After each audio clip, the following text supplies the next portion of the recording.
సంవత్సరం ఈ good Friday దైవారాధనలో అంశాన్ని మీరు రాసుకోవచ్చు. సిలువ మాటల్లో ఆధ్యాత్మిక శక్తి, spiritual power in the 7 words of the cross.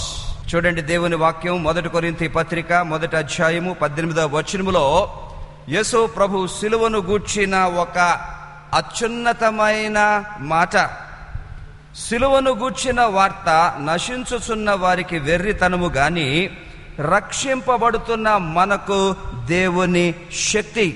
ఆ సిలువలో రక్షణ పొందిన మనకు దేవుని శక్తి ఉన్నది. అది ఆధ్యాత్మిక శక్తి, అది స్పిరిచువల్ పవర్. ఆ 7 మాటల ద్వారా ప్రియులరా 7 అత్యున్నతమైన ఆధ్యాత్మిక శక్తిని విడుదల చేశారు. ఒక్కొక్క మాట ద్వారా ఒక్కొక్క స్పిరిచువల్ పవర్. ఇవి నేను ఎందుకు బోధిస్తున్నానంటే ఈ స్పిరిచువల్ పవర్ ను మన క్రైస్తవ జీవితాల్లో వాడుకోవాలి. వాడుకొని రక్షణలో ఉన్న ఆశీర్వాదాలు తోడుకోవాలి, రక్షణలో ఉన్న ఆశీర్వాదాలు అనుభవించాలి. సిలువ మాటల్లో ఆధ్యాత్మిక శక్తి. మొదటి మాటలో అవిరోధ శక్తి, 2వ మాటలో అవగాహన శక్తి, 3వ మాటలో అనుబంధ శక్తి, 4వ మాటలో అధిగమించే శక్తి, 5వ మాటలో ఆత్మవైరాశ్యము అను శక్తి. సిలువలో 6వ మాటకు వస్తున్నాము. యోహాను సువార్త 19వ అధ్యాయం 30వ వచనం. యేసు ఆ చిరక పుచ్చుకొని సమాప్తమైనదని చెప్పి తల వంచి ఆత్మను అప్పగించెను. సిలువలో యేసు ప్రభు పలికిన ఈ 6వ మాటలో గమనించండి ప్రియులరా, అంకితం అను ఆధ్యాత్మిక శక్తిని విడుదల చేశారు. వివరిస్తున్నాను వినండి. సిలువలో యేసు ప్రభు పలికిన మాటల్లో ఇది చాలా అత్యున్నతమైనది, అద్భుతమైనది. సమాప్తమైంది అంటున్నారు. తర్వాత వర్ణిస్తాను, కానీ ముందుగానే ఐడియా ఇస్తున్నాను మీకు. సిలువలో ఆయన సమాప్తము అయింది అని చెప్పగలిగారు అని అంటే ఆ సిలువ కార్యానికి తన్ను తాను అంకితము చేసుకున్నారు గనుక సమాప్తమైందని చెప్పగలిగారు. గ్రీకులో టెటలెస్టాయ్, సమాప్తమైందంటే టెటలెస్టాయ్ అంటే అర్థం ప్రియులరా, విజయవంతంగా ముగించాను, విజయవంతంగా నెరవేర్చాను. నిజమే, యేసు ప్రభువులో వాట్ ఈస్ ఫినిష్డ్, ఏమి సమాప్తమైనది? రక్షణ కార్యము సమాప్తమైనది, పాప ప్రాయశ్చిత్తము సమాప్తమైనది. ఆ శిలువ పాప ప్రాయశ్చిత్తములో నా శ్రమలు సమాప్తమైనవి. ఆ శిలువ మరణములో సైతాను శక్తులు సమాప్తమైనవి. పాపం యొక్క శక్తి సమాప్తమైనది, మరణం యొక్క శక్తి సమాప్తమైనది. సిలువలో మానవులకు యేసు ప్రభు సాధించిన అద్భుతమైన రక్షణ సమాప్తమైంది. సమాప్తమైంది అని యేసు ప్రభు ఇంత గట్టిగా, ఇంత విజయవంతంగా చెప్పగలుగుతున్నారు అని అంటే ప్రియులరా, దాని వెనకాతల ఒక అద్భుతమైన రహస్యం ఉన్నది. ఆ రహస్యాన్ని మనం పట్టాలి, ఎందుకంటే ఈ రహస్యం మనకు పనికొస్తుంది కనుక. చూడండి, ఫిలిప్పీ పత్రిక 2వ అధ్యాయం 8వ వచనములో ఈ రహస్యము దాగి ఉన్నది. మరియు ఆయన ఆకారమందు మనుష్యుడిగా కనబడి మరణము పొందునంతగా, అనగా సిలువ మరణం పొందునంతగా, మాట గమనించండి, విధేయత చూపించిన వాడై తన్ను తాను తగ్గించుకొనెను. అంకితం. ఆ విధేయత, ఆ తగ్గించుకొనడం అంటే అంకితం. యేసు ప్రభు పుట్టింది మొదలుకొని ఆ సిలువలో పలికిన ఆ చివరి మాట వరకు ఎక్కడ కూడా జంకకుండా, ఎక్కడ కూడా అదరకుండా, ఎక్కడ కూడా మార్గము తప్పకుండా ఏ కార్యాన్నైతే పరమ తండ్రి అప్పగించాడో దానికి మరణము పొందినంతగా విధేయత, మరణము పొందినంతగా తగ్గింపు, తన్ను తాను రిక్తునిగా చేసుకుని. రియలీ ప్రియులరా, ఎంత అద్భుతమైన సత్యం! ఎలా చేయగలిగారు వినండి. పాపానికి అనంకిత శక్తి ఉన్నది, అంటే అంకితానికి ఆపోజిట్ అన్నమాట. ఆ పాపం ఏం చేస్తుందంటే మనిషిని దేనికి అంకితం చేయనివ్వదు, దేనికి పూర్తిగా సమర్పించుకోనివ్వదు, దేన్ని పూర్తిగా చేయనివ్వదు, మధ్యలో చెడగొడుతుంది. సిలువలో యేసు ప్రభు ఎప్పుడైతే ఆ పాపానికి ప్రాయశ్చిత్తము చేశారో వినండి ప్రియులరా, ఆ సిలువ ద్వారా అనంకిత శక్తిని ఆయన హతమార్చారు. ఈ డెడికేషన్ కాకుండా, ఈ కమిట్మెంట్ లేకుండా మనిషిని చల్లించేసేది, మనిషిని ఊపేసేది, మనిషిని బలహీనము చేసే ఆ శక్తిని, అనంకిత శక్తిని సిలువలో ఆయన హతమార్చి తద్వారా అంకిత శక్తిని ఆయన విడుదల చేశారు. చూడండి దేవుని వాక్యం 2 కొరింథీ 5:14. ఎంత అద్భుతమైన అంకిత శక్తిని ఆయన విడుదల చేశారో చూడండి. క్రీస్తు ప్రేమ మమ్మును బలవంతము చేయుచున్నది, ఎలాగనగా అందరి కొరకు ఒకడు మృతి పొందెను గనుక అందరూ మృతి పొందిరనియు, జీవించువారు ఇక మీదట తమ కొరకు కాక తమ నిమిత్తము మృతి నొంది తిరిగి లేచిన వాని కొరకే జీవించుటకు ఆయన అందరి కొరకు మృతి చెందెననియు నిశ్చయించుకొనుచున్నాం. ఆ సిలువకు శక్తి ఉన్నది. ఏంటా శక్తి?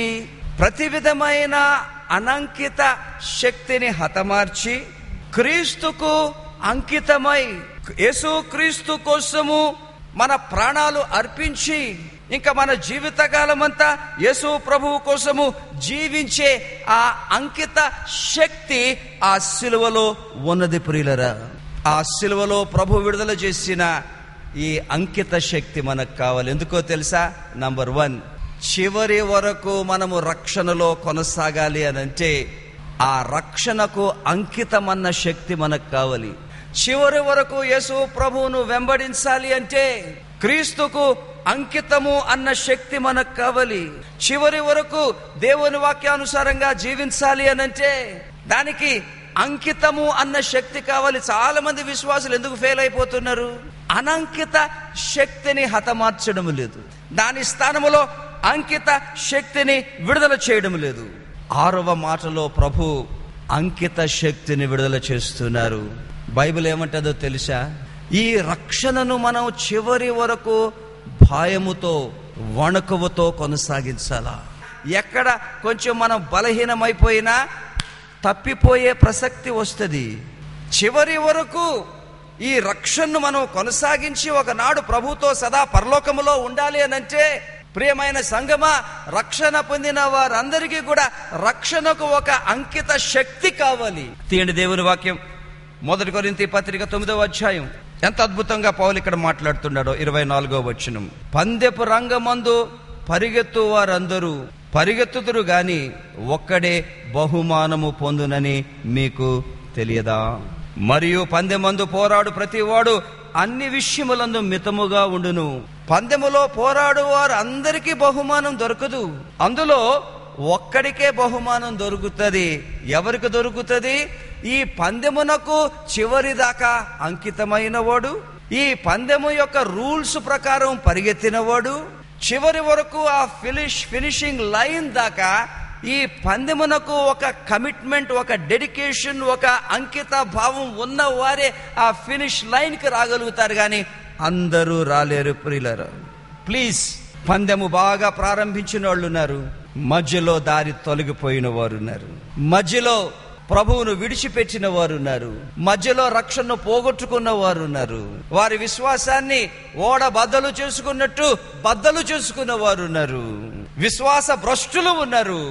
ఎవరు కూడా నేను రక్షణ పొందేశాను గనక ఆటోమేటిక్ గా పరలోకం వెళ్తానన్న ఆ మైండ్ లోంచి తీసిపడేసేయండి ఆ థాట్. ఈ వాక్యాన్ని బట్టి మనం చూస్తే పందెములో చివరి వరకు అంకిత భావముతో మీరు నేను పరిగెత్తాలి ప్రియులారా. ఏం చేద్దాం? యేసుప్రభు ఇంకో మాట అంటారు, ప్రకటన 2:10లో, అంతం వరకు నీవు నాకు నమ్మకంగా ఉండు, నేను నీకు జీవ కిరీటాన్ని ఇస్తాను. ఎంతమంది క్రైస్తవులు ఇది సీరియస్ గా తీసుకుంటున్నారండి? తీసుకోవడం లేదు, అది ప్రాబ్లం. ఎందుకు వీళ్ళకి జీవ కిరీటం వద్దు. ఎవరికన్నా జీవ కిరీటం కావాలంటే నమ్మకంగా ఉండాలి. చాలా మంది నమ్మకంగా ఉండరు, కమిట్మెంట్ లేదు, డెడికేషన్ లేదు, నామకార్థం ఎక్కువ, పైకి భక్తిగా కనబడతారు, దాని శక్తిని ఆస్వాదించరు. ఎందుకు? వీళ్ళకి జీవ కిరీటం అక్కర్లా, పోతే పోయింది అనుకుంటున్నారు వీళ్ళంతా. ఎందుకు? నిజంగా నాకు కావాలి అని అంటే అంకిత భావం ఉండాలి, నమ్మకత్వం ఉండాలి, ప్రభువునకు చివరికి దాకా నమ్మకంగా ఉండాలి. ఏం చేద్దాం ప్రియులరా? ఈ అంకితం ఎలాగొస్తుందో పౌలు ఒక మాట చెప్పాడు. అది మీరు నేను చేసినప్పుడే ఈ రక్షణకు చివరి వరకు మనము అంకితమైన వారమై ఎత్తబడే సంఘములో నుండి ప్రభు దగ్గరికి మీరు నేను వెళ్ళగలుగుతాం. తీయండి, మొదటి కొరింథీ పత్రిక 9వ అధ్యాయం 27వ వచనం. గాలిని కొట్టినట్టు నేను పోట్లాడుట లేదు గాని ఒకవేళ ఇతరులకు ప్రకటించిన తరువాత నేనే భ్రష్టుడను. Very powerful word. భ్రష్టుడు అంటే విశ్వాసులను తొలగిపోవడం, రక్షణ పోగొట్టుకోవడం. నేనే భ్రష్టుడనై పోదునేమో అని శరీరమును నలుగగొట్టి దాన్ని లోపరుచుకొనుచున్నాను. శరీరాన్ని లోపరుచుకోకుండా, శరీరేచ్ఛలను అదుపులో పెట్టకుండా, లోక ఆకర్షణను జయించకుండా, లోకములో ఉండ భక్తిహీనతను, దురాశను మనము అధిగమించకుండా ఎవరం కూడా ప్రభువునకు సంపూర్ణమైన అంకితం ఇవ్వలేం ప్రియులారా. ఆ శరీరాన్ని నలుగొట్టుకోవాలి, అణిచేయాలి. ప్రభు కోసం బ్రతకనివ్వదు ఈ శరీరం, ప్రభు కార్యాలు చేయనివ్వదు ఈ శరీరం, ఆరాధనకు రానివ్వదు ఈ శరీరం, దేవునికి చేయవలసినవి ఇవ్వవలసిన కానుకలు ఇవ్వనివ్వదు ఈ శరీరం. ఈ శరీరాన్ని నలగొట్టాలా? ఎలా నలగొడతాం? సిలువ వేయాలి. ఆ సిలువకు అనంకిత భావాన్ని తొలగించి అద్భుతమైన అంకితాన్ని బహూకరించే శక్తి ఉన్నది. నీ కళ్ళన్నీ రక్షణ మీదే ఉండాలి, ధ్యాసంతా రక్షణ మీదే ఉండాలి. మన వనరులన్నీ కూడా ఆ రక్షణకు అంకితం అవ్వాలా. చివరి వరకు ఒకవైపు శరీరాన్ని నలుగొట్టుకుంటూ మరోవైపు ఆ రక్షణకు ఇంకో మాట కూడా ఉన్నది, దేవుని సేవ. నువ్వు నాగటి మీద చెయ్యి పెట్టి మళ్ళా నువ్వు లోకములో జీవిస్తానంటే నా రాజ్యానికి పాత్రుడువు కావు. నువ్వు నాగటి మీద చేయి పెడితే నా సేవ మీద నీకు అంకిత భావం ఉండాలి, నా సేవ మీద నీకు సమర్పణ ఉండాలని ప్రభువు చెప్తున్నారు. సిలువలో యేసు ప్రభువు పలికిన చివరి మాట, 7వ మాట, లూకా సువార్త 23వ అధ్యాయం 46వ వచనం. అప్పుడు యేసు గొప్ప శబ్దముతో కేక వేసి, తండ్రి, నీ చేతికి నా ఆత్మను అప్పగించుకొనుచున్నానెను. ఆయన అలాగు చెప్పి ప్రాణము విడిచెను. సిలువలో యేసు ప్రభు పలికిన ఈ 7వ మాటలో ప్రియులరా, అర్పించు అను ఆధ్యాత్మిక శక్తిని విడుదల చేశారు. అప్పటికి 6 మాటలైపోయాయి. ఇంకా శరీరంలో రక్తమంతా కారిపోయింది, ప్రాణమంతా పోతున్నది, ఇంకా కొన ప్రాణం మాత్రమే ఉన్నది. ఎక్కడా మర్చిపోతానేమో, మర్చిపోయి చనిపోతానేమో, ఎంత ఘోరమైపోద్ది అంటూ యేసు ప్రభు గుర్తు చేసుకుని మర్చిపోకుండా చచ్చిపోక ముందు తన ఆత్మను తండ్రి చేతికి అప్పగించారు. ఇది ప్రాక్టికల్గా ప్రభు పని చేశారు. చెయ్యకపోతే మహాఘోరం అయిపోయేది. ఎందుకో చెప్తాను మీకు నేను. ఎందుకు ప్రియులరా ఆ సిలువలో యేసు ప్రభు తన ఆత్మను తండ్రికి అప్పగించుకోగలిగారు? అప్పగించడము, అర్పించడము అన్న ఈ ఆధ్యాత్మిక శక్తి ఎలా పొందారు? ఆయన సిలువ ద్వారానే పొందారు. పాపానికి మనిషి ఆత్మను నరకానికి పంపించే శక్తి ఉన్నది. ఎప్పుడైతే యేసు ప్రభు పాపానికి ప్రాయశ్చిత్తము చేశారో, పాపానికి శిక్షను ఆయన సిలువలో నెరవేర్చారో, ఏ ఆత్మ అయితే నరకానికి వెళ్ళడానికి సిద్ధముగా ఉండిందో ఆ పాపానికి శిక్ష భరింపబడింది గనుక, ఆ శిక్ష నెరవేరింది గనుక ఇక ఆత్మ నరకానికి వెళ్ళే ప్రసక్తి లేదు. ఆత్మ తండ్రి చేతికి వెళ్ళి ఆ తర్వాత పరలోకానికి వెళ్ళే ఆధిక్యత. ఇప్పుడు చెప్తున్నాను వినండి. నిజంగా యేసు ప్రభు దేవుడు, ఆయన దేవుని కుమారుడు.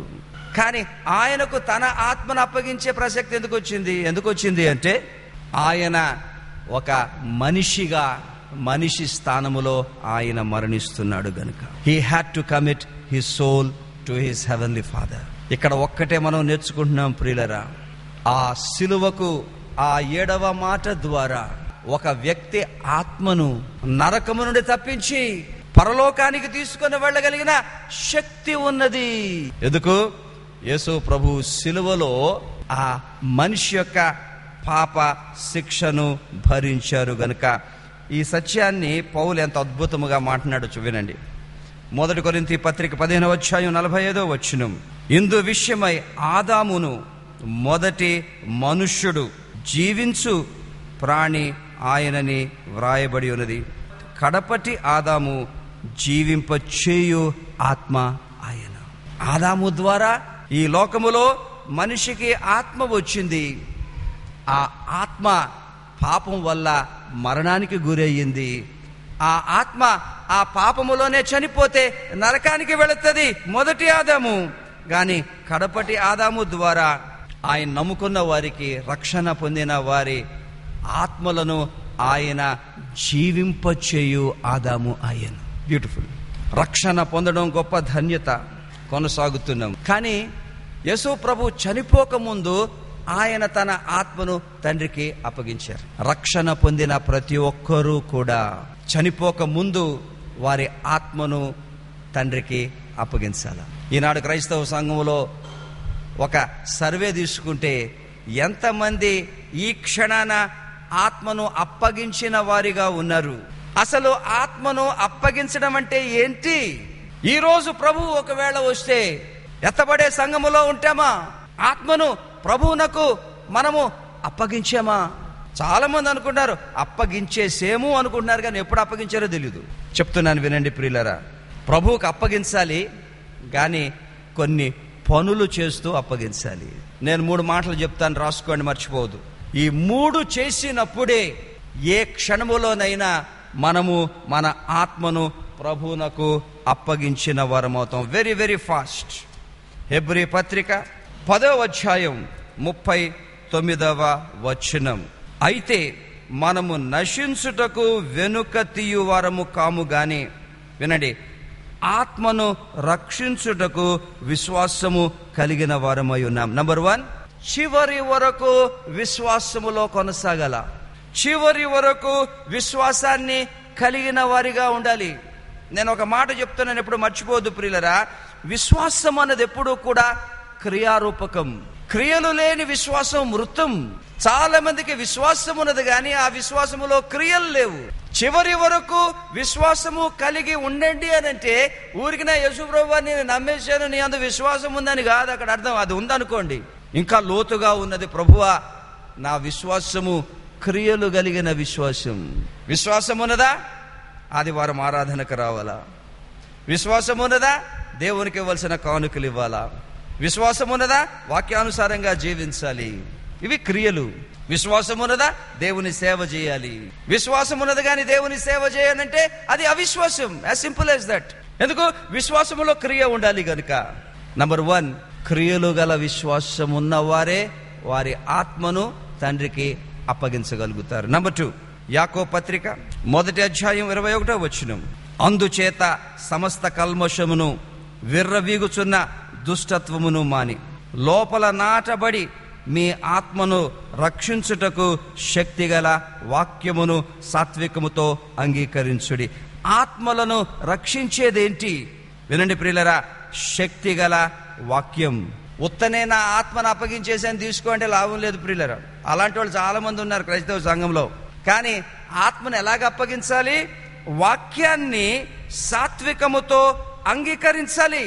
అంగీకరించడం అంటే నెరవేర్చాలి, పాటించాలి, వాక్యానుసారంగా జీవించాలి. నంబర్ 2, వాక్యానుసారముగా జీవించిన వారే వారి ఆత్మలను తండ్రి చేతికి అప్పగించిన వారు అవుతారు. చాలా మంది ఉన్నారు క్రైస్తవ సంఘములో వాక్యానుసారంగా జీవించని వారు. సారీ, మీరు మీ ఆత్మలను ప్రభువుకి ఎప్పుడు మీరు అర్పించలేరు, తీసుకోడు కూడా ఆయన. నంబర్ 3, 1 పేతురు 4:19 చూస్తే ఇంకో పని చేస్తూ మన ఆత్మలను ప్రభువుకు అప్పగించాలి. కాబట్టి దేవుని చిత్త ప్రకారం బాధపడువారు సత్క్రియలు గలవారై నమ్మకమైన సృష్టికర్తకు తమ ఆత్మలను అప్పగించుకొనవలెను. నంబర్ 3, సత్క్రియలు కలిగిన వారమై ఉండాలి. గుడ్ వర్క్స్, మంచి పనులు చేయాలి. చెడు పనులు కాదు, దుష్ట పనులు కాదు, అన్యాయ పనులు కాదు, మోసపు పనులు కాదు, శరీరేచ్ఛపు పనులు కాదు. సత్క్రియలు, మంచి పనులు ఎవరికి చేయాలి? దేవునికి చేయాలి, యేసు ప్రభువుకు చేయాలి, మన చుట్టూ ఉన్న వారికి చేయాలి. మంచి పనులు, సహాయం చేసే పనులు, మేలు చేసే పనులు, దీవించే పనులు.